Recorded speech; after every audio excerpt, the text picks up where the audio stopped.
Hello friends, मैं Mukesh Kumar Rai GS academy में आपका स्वागत करता हूं। दोस्तों, आज मैं आपके सामने हिस्ट्री का एक और इम्पोर्टेंट चैप्टर लेकर आया हूं, इस्लाम धर्म, जो कि हर एक एग्ज़ाम के लिए काफ़ी ज़्यादा महत्वपूर्ण है। चलिए देरी न करते हुए वीडियो को शुरू करते हैं। तो इस्लाम धर्म क्या है? इस्लाम धर्म क्या है? तो हज़रत मोहम्मद साहब ने जिस धर्म की स्थापना की वह इस्लाम धर्म कहलाता है। तो इस्लाम धर्म की स्थापना हज़रत मोहम्मद साहब जी के द्वारा किया गया था। इस्लाम धर्म के प्रवर्तक कौन थे? तो इस्लाम धर्म के प्रवर्तक हज़रत मोहम्मद साहब थे। हज़रत मोहम्मद साहब का जन्म कब और कहाँ हुआ था? तो हज़रत मोहम्मद साहब का जन्म 571 ईस्वी में अरब के मक्का नामक शहर में हुआ था। इनके बचपन का नाम क्या था? तो इनके बचपन का नाम मोहम्मद बिन अब्दुल्ला था। हज़रत मोहम्मद साहब के बचपन का नाम मोहम्मद बिन अब्दुल्ला था।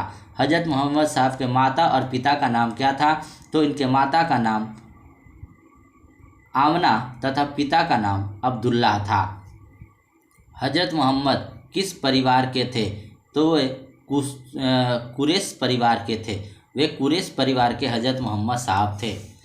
हज़रत मोहम्मद के माता पिता की मृत्यु के बाद उनका पालन पोषण किसने किया? तो उनके चाचा अबू तालिब ने किया था। हज़रत मोहम्मद साहब के माता पिता के मृत्यु के बाद उनका पालन पोषण उनके चाचा अबू तालिब के द्वारा किया गया था। हज़रत मोहम्मद साहब का विवाह कितने वर्ष की आयु में और किसके साथ हुई थी? तो हज़रत मोहम्मद साहब का विवाह 25 वर्ष की आयु में हुई थी और 40 वर्षीय खालिदा नामक विधवा औरत के साथ उनकी विवाह हुई थी।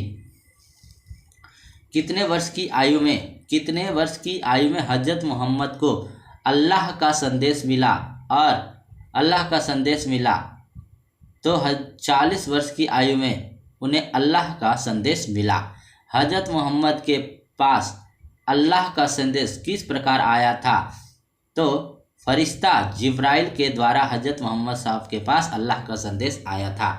नबी किसे कहते हैं?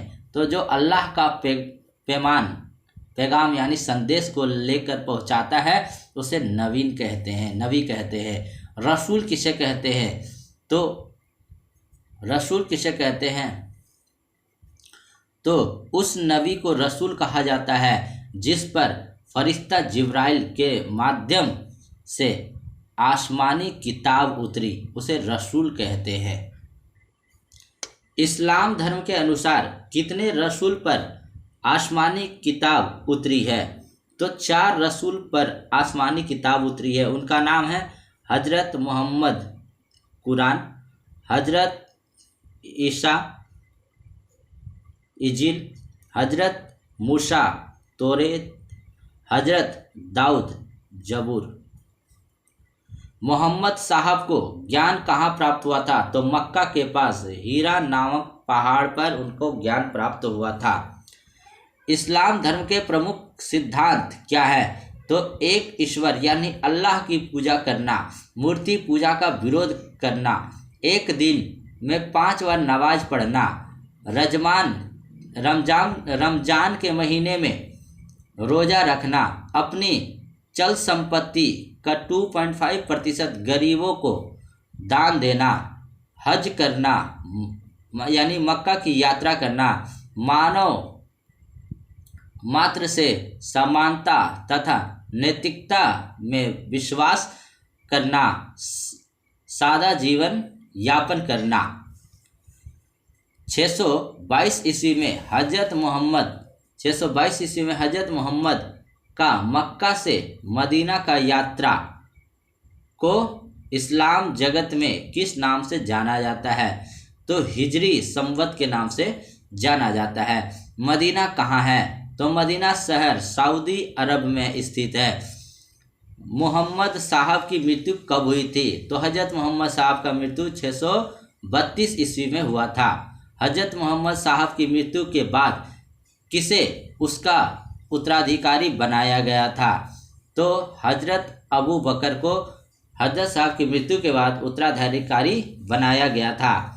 हज़रत मोहम्मद उत्तराधिकारी को क्या कहा जाता था? हज़रत मोहम्मद के उत्तराधिकारी को क्या कहा जाता था? तो खलीफा कहा जाता था। इस्लाम धर्म में कितने खलीफा हुए? तो टोटल 4 खलीफा हुए। पहले हजरत अबू बकर, दूसरा हजरत उमर, तीसरा हजरत उस्मान एवं चौथा हजरत अली। मोहम्मद साहब की पुत्री एवं दामाद का नाम क्या है?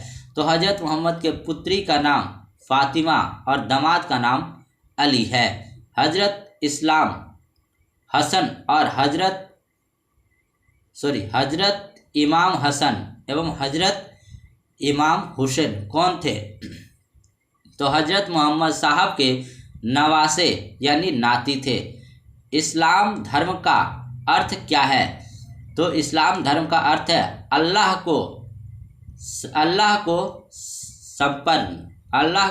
संपन्न। इस्लाम धर्म के अनुयायी को क्या कहा जाता है? मुसलमान कहा जाता है। मुसलमानों का धार्मिक ग्रंथ कौन सा है? तो कुरान मुसलमानों का धार्मिक ग्रंथ है। कुरान में कितने उपदेशों का संग्रह है? तो हजरत मोहम्मद साहब के उपदेशों का संग्रह है। हजरत मोहम्मद साहब के समय अरब साम्राज्य का शासक केंद्र कहाँ था? तो मक्का में था। इस्लाम धर्म के प्रमुख संप्रदाय कौन कौन हैं? तो शिया और सुन्नी। मोहम्मद साहब की जीवनी लिखने वाले कौन थे? तो इब्न इशाक। मोहम्मद साहब के जन्मदिन पर कौन सा पर्व मनाया जाता है? ईद ए मिलादुन नबी। हजरत मोहम्मद साहब का मकबरा कहाँ स्थित है? मदीना शहर में, जो मस्जिद ए नबी के नाम से प्रसिद्ध है। करबला का मैदान कहाँ है? यह किस लिए प्रसिद्ध है? तो करबला का मैदान इराक में है। इस मैदान में इमाम हुसैन और अमीर मुआविया के पुत्र यजीद के बीच जंग हुआ था और हजरत इमाम हुसैन इस जंग में शहीद हो गए थे। उस्मेदो कहाँ से शासन किया? उस्मेदो ने कहाँ से शासन किया? तो दमिश्क से शासन किया। वीडियो पसंद आया हो तो लाइक, शेयर और सब्सक्राइब करें। Thank you.